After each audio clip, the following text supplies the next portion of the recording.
আমরা শুধু আপনাদেরকে কথা দিচ্ছি, আপনাদের এই সন্তানেরা, এই জুলাইয়ের যোদ্ধারা আপনাদের ওই ভোট, ওই আমানতের সাথে মৃত্যুর আগে পর্যন্ত খেয়ানত করবে না ইনশাআল্লাহ।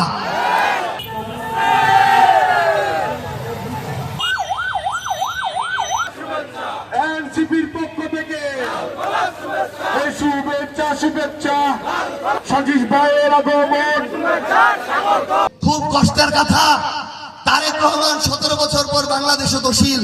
অনেক আশা ছিল, ও সে কহিল আই হ্যাভ আ প্ল্যান, আমার একটা পরিকল্পনা আছে।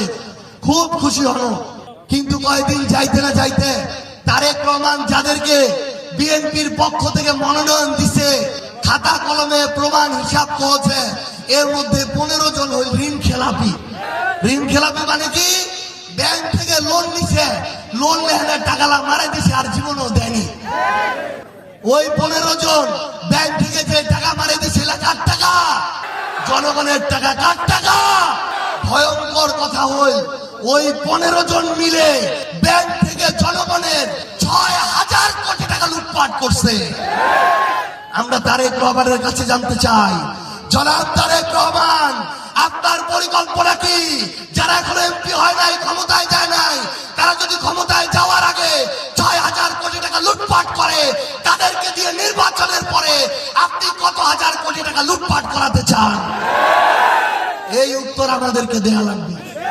এটা নতুন বাংলাদেশ, কাউকে প্রশ্নের বাইরে রাখা হবে না, কাউকে নতুন করে স্বৈরাচার হতে দেওয়া হবে না। আমরা স্পষ্ট করে একটা কথা বলি, এই বিগত 1.5 বছরে তোমরা তোমার কামড়া কামড়িতে, বিএনপি নিজেদের কামড়া কামড়িতে 200 জনকে মারে ফেলাইছে, নিজেদের কর্মীরা। তারেক রহমান, আপনি আপনাদের ওই নিজেদের কর্মীদের অন্তর্কন্দল থামান, নিজেদের কর্মীদেরকে মারাটা থামান। বাংলাদেশের সকল মানুষকে নিজেদের কর্মী মনে করে এই খুনাখুনি যেটা চালু করেছেন, সেটা আপনার বন্ধ করতে হবে। সংগ্রামী উপস্থিতি, সম্মানিত উপস্থিতি, আমরা আপনাদেরকে কথা দিচ্ছি ইনশাআল্লাহ, আজকে যদি আমার কথাগুলো এখানে বিএনপির কোনো ভাইও শুনে থাকেন, আমরা আপনাকে নিশ্চয়তা দিচ্ছি ইনশাআল্লাহ, আপনি যদি ধানের শীষেও ভোট দেন, এই এক আসনে যদি সাপলাকলিও বিজয়ী হয়, পরের 5 বছর আপনি আমাদের দ্বারা কোনোদিন অন্যায়ের শিকার হবে না ইনশাআল্লাহ।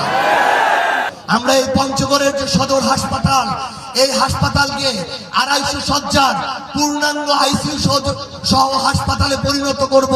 তাহলে আপনি ঢাকা মেডিকেলে যে চিকিৎসা পাবেন, পঞ্চগড়ে ওই চিকিৎসা পাবেন ইনশাআল্লাহ।